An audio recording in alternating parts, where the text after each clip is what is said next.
#11 of #JustTalk. This week on the pods, we're going for something a little bit different. We're not going to be covering all the weekly football because I'm quite frankly getting bored of it and I want a nice break before Christmas of all the editing. Today, we've got Liam Giles with us. How are you doing, mate? Yeah, I'm doing very well, thank you. It's good to be back. I've had my first couple of games over the week. I had a game Sunday and a game Tuesday, FA Trophy last night. So it's just been great to be back out after lockdown. Right, great. Liam, you're a referee, I understand. What level of qualification do you have? So, the terminology's changed a bit this year. So, as most people would know it, I'm a level 4 referee. This season, it's changed to what's known as a step 5 and step 4, step 6 and step 5 referee. Sorry. So that's your sort of Essex Senior League and your Eastern Senior League. For the better terms in this local area. Okay, cool, great stuff. You know, you was also, they say you've got to be a bit of an idiot to be a referee, but you was also a goalkeeper, which is, they also say you've got to be an idiot to be a goalkeeper. So what made you take the gloves off and put the whistle around your neck? Blimey. I think it's something that you can probably relate to. So the first thing, and we're told never to be ashamed of it, especially when I was on my course, when I first take the refereeing course, they said, if you're here to make a bit of money, there's nothing wrong with that. We just want to make you the best person to be a referee. And it was my reason for becoming a referee was to earn a bit of money on a Sunday. So on the following Saturday, I could go and watch my one true love, which is Leyton Orient, home and away. Yeah, it's a bit of a sad love that, but we won't go too deeply into that. But you know, as you said, you've done an FA Trophy game on the weekend. Was that as a referee, or was you a linesman? I was assistant referee on the first round proper of the FA Trophy, which is the furthest I've been in the competition. Pretty decent standard. I had Hornchurch versus Wingate and Finchley. It was a very nice. My old club, Wingate and Finchley. Yeah. Just left there about a year ago. But yeah, we did have Stephen on the pod last time around. Just if you haven't seen it, guys, go and check it out. It is there. Steve Clark and Anne Waterdin. But we dive into why we left. But that's for another story. But yeah, so obviously you're at such a high level. But you know, you did say you started it to just earn a little bit of money. What made you then push it that little bit further? Just to earn more money, or? I think, in all honesty, so there was a point in my career that I was playing, coaching, and refereeing all at the same time. So my whole life, as it seemed, was devoted to football. Part of it was I thought I've got to drop either one or two of these because I'm taking up so much time being involved with football that I haven't got time for me, haven't got time for friends and family. And the other sort of thought process behind it was I was at a stage in my life where I was 18 years old, going on sort of 19, where I thought, right, I need to think seriously now. What can I progress in the most, and where am I going to get the furthest in? Is it going to be playing? Is it going to be coaching? Is it going to be refereeing? And what was behind it is, what did I enjoy more? I'd done a year coaching. It weren't really for me. I didn't enjoy it as much as playing or refereeing. Playing and refereeing were on level terms in terms of enjoyment. I've been playing non-league football for 2 seasons then as well. So, and I was always, as you know, goalkeeper. I didn't really have a growth spurt until late. So I know the feeling. Don't worry. Yeah, in my late teens, I was still quite skinny, so I was never seen as the big bulky goalkeeper that non-league football wanted, because they see it as easy pickings for strikers that were just going to come and take me out. So I weren't really in favour when it comes to terms of being in first team action with non-league football. So that sort of swayed me towards refereeing. I mean, at that point as well, my county FA were putting me forward for FA programmes, etc., saying that you can really push on. We believe you can go on and have a good career within refereeing. Well, guys, don't worry about the growth spurt. I'm 27. I'm only getting wider, not taller. Mine will come one day.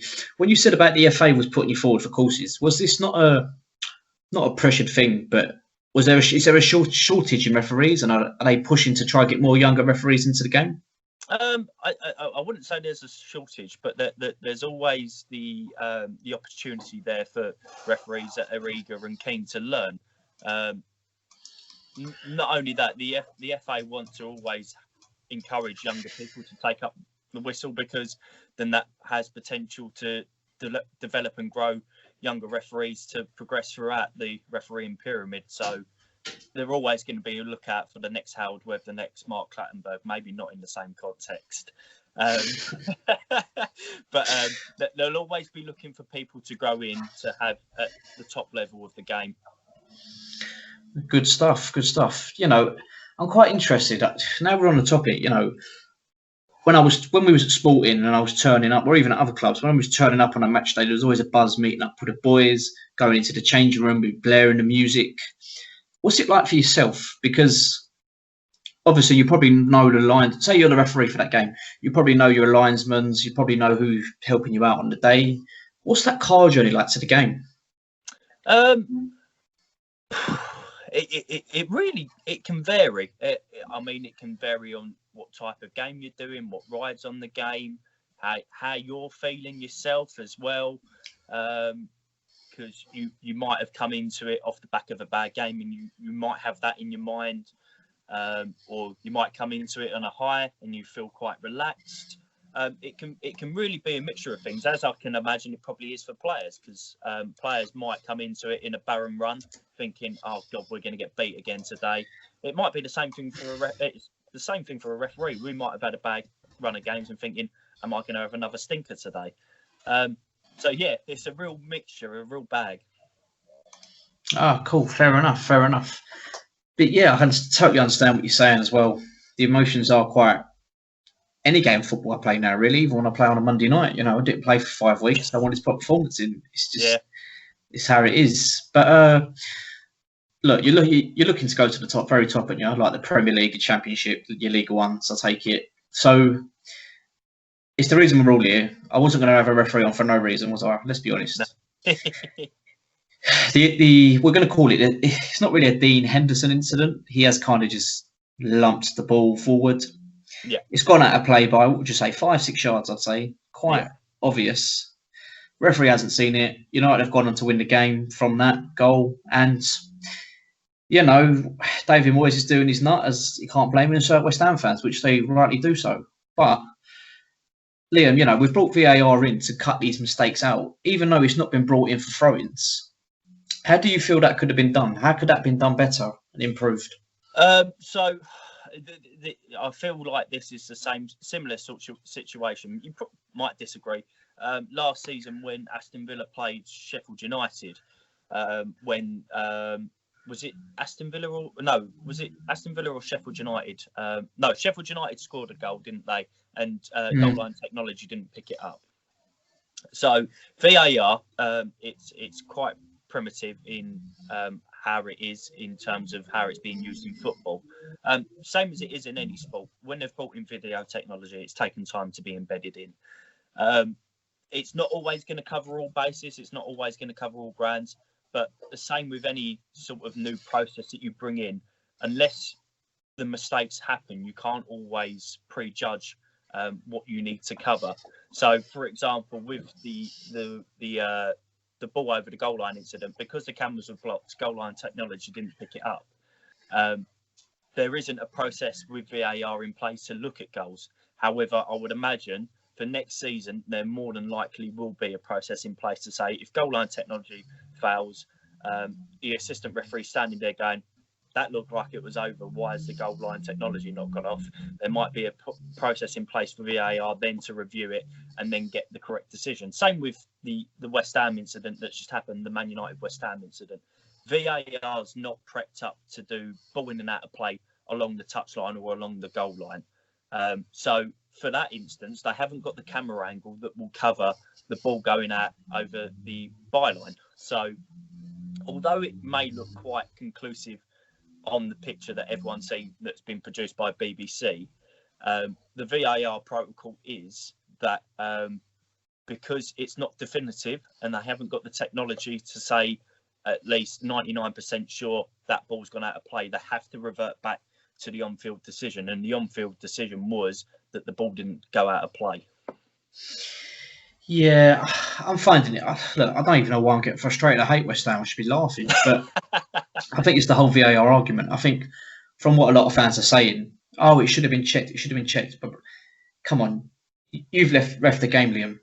Every single time the ball is a little inch, could have been there for a throw or a corner, and it was stopped and checked by VAR, we'd end up with about 25 minutes of extra time every time. Yeah.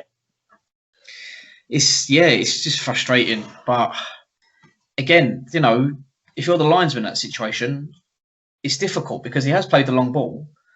And I thought to myself, if I was at line though, I'm going to look down the line and see if he's onside.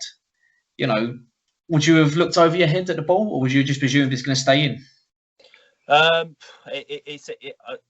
It's a common phrase that's always brought up in terms of when you run the line. Running the line is a fine art, and it is a really is an art. It's a difficult set of skills to have, to be able to keep tabs, because one thing that's always mentioned is when you're refereeing, it's very opinionated based. So you will find in the laws of the game, when you read up about fouls and misconduct, it will always say, in the opinion of the referee. Whereas with assistant refereeing, what we have to do is deal with facts, and trying to get them facts all the time isn't that easy. Whereas with referees, you can make a judgment based on the information that's put in front of you in terms of how a tackle's been made, etc. But because they're getting that information laid onto them, do you think they're just, some of them are taking a step back and just relying on it?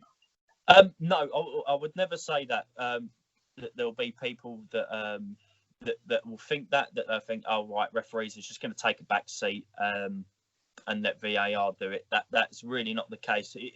I've met some of the Premier League guys that they didn't get in that position just from sitting back and letting other people do the work for them. They are good referees, contrary to what people say, slating off the Premier League referees. I guarantee you now, if you were to switch the Premier League referees out with another league's referees for just 1 week, you'd be begging them for him to come back. Oh yeah, they did have that. I remember in Scotland when the SPL, their refs all they all went on strike, and then they had the refs come over from Iceland. Yeah. And then they was like, oh, can we just? I think they had their best performances from referees ever.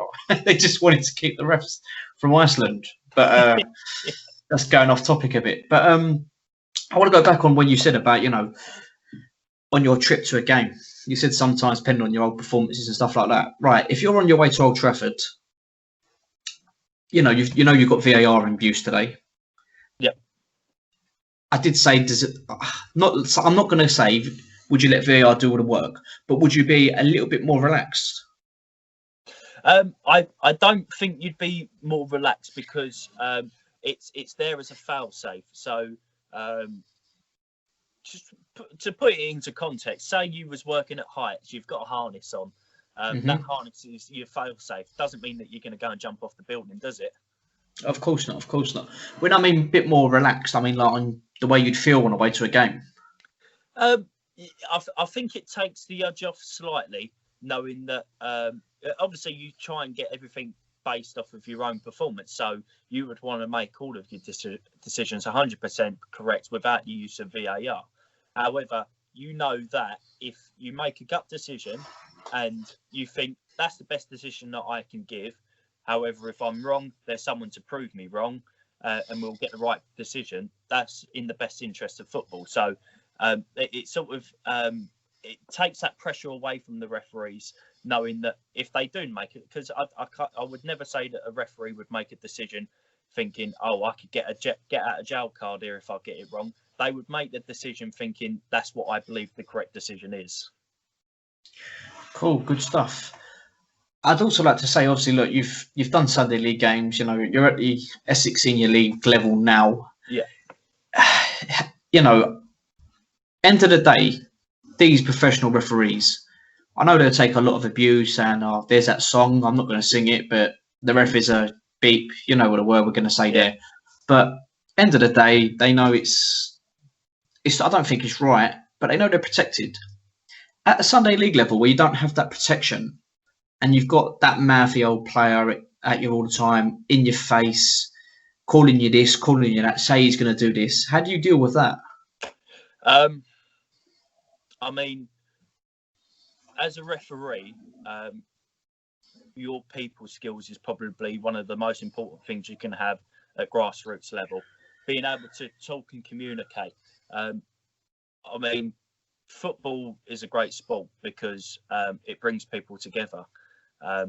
Even better yet, if people as a collective recognise that someone is acting in a way that doesn't reflect how people should be acting within football, you'll normally find that there'll be people in your corner, regardless if they're a player or an assistant referee or a coach. If they recognise that someone's been, well, in any case, bang out of order towards you, normally you will get that protection.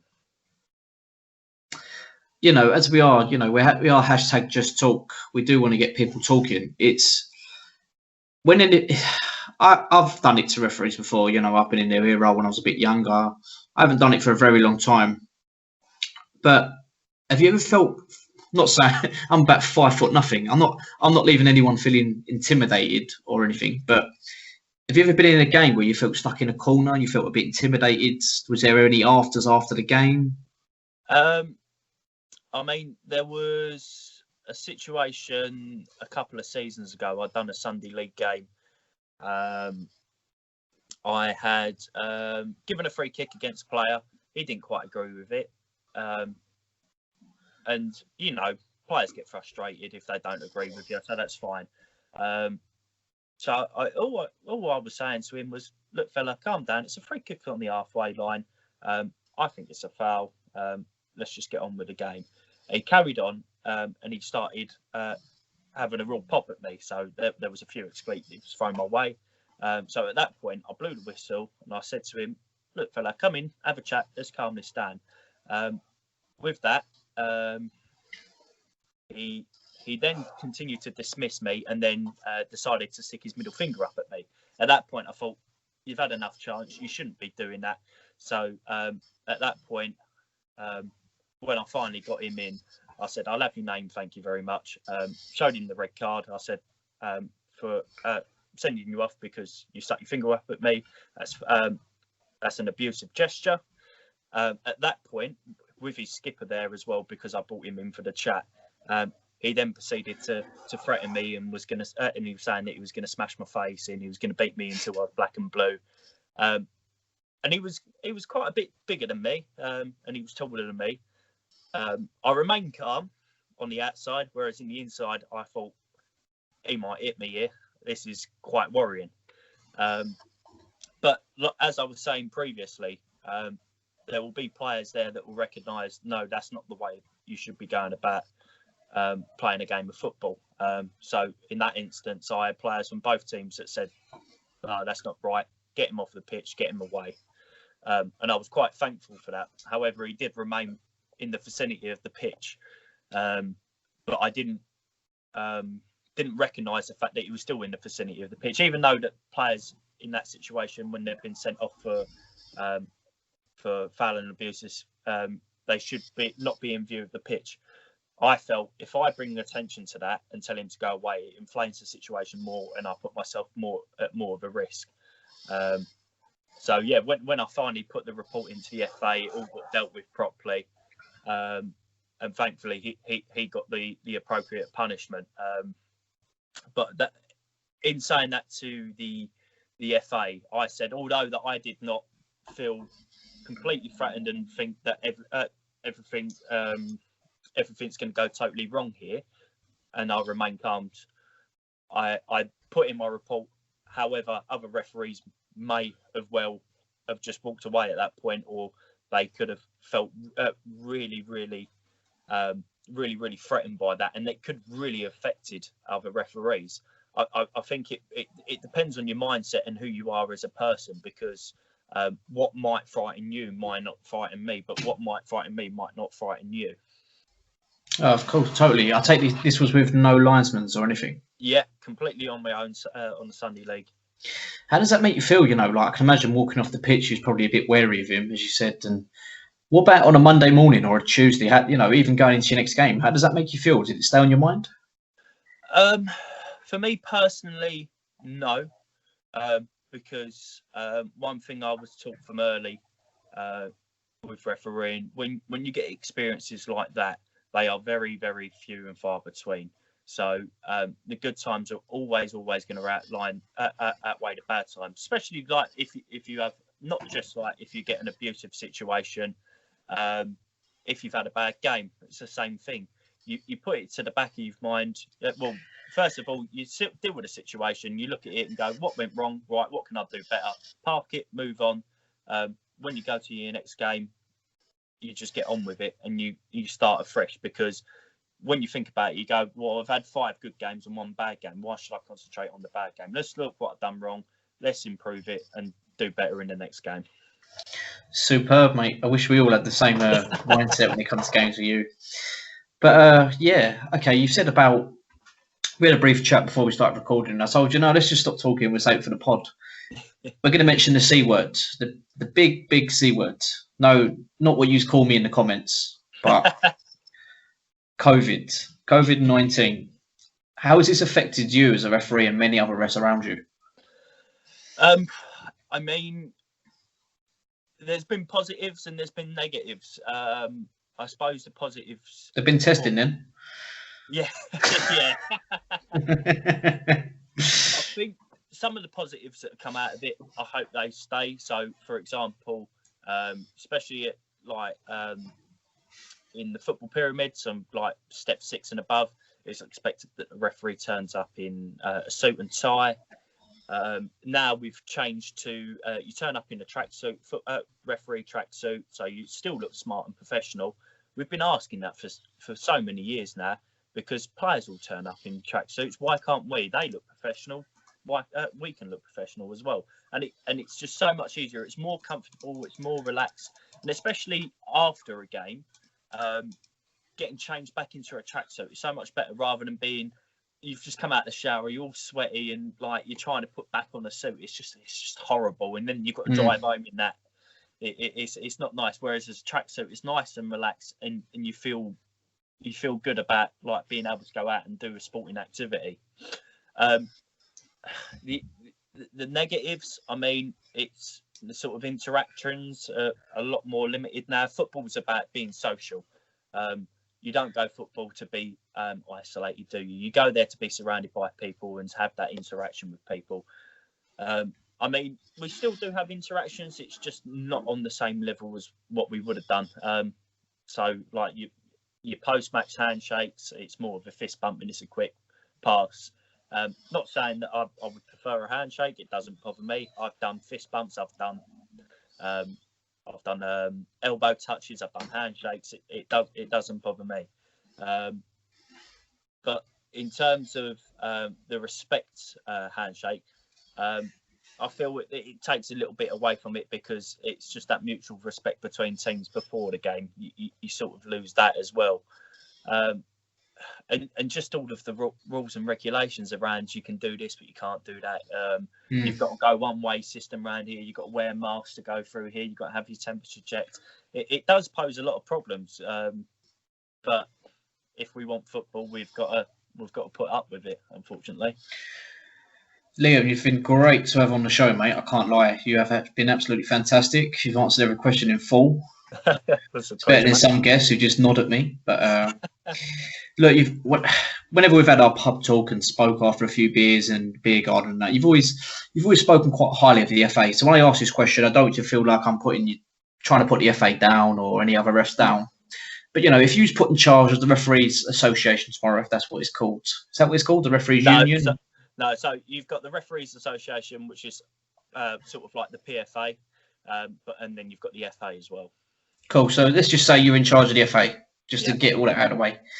What's the one thing you would change to, one, encourage more people to come in and ref, and two, to help refs in general?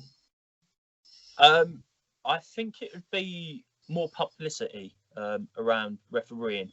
and what it actually involves. I think the FA are making more of an attempt at that.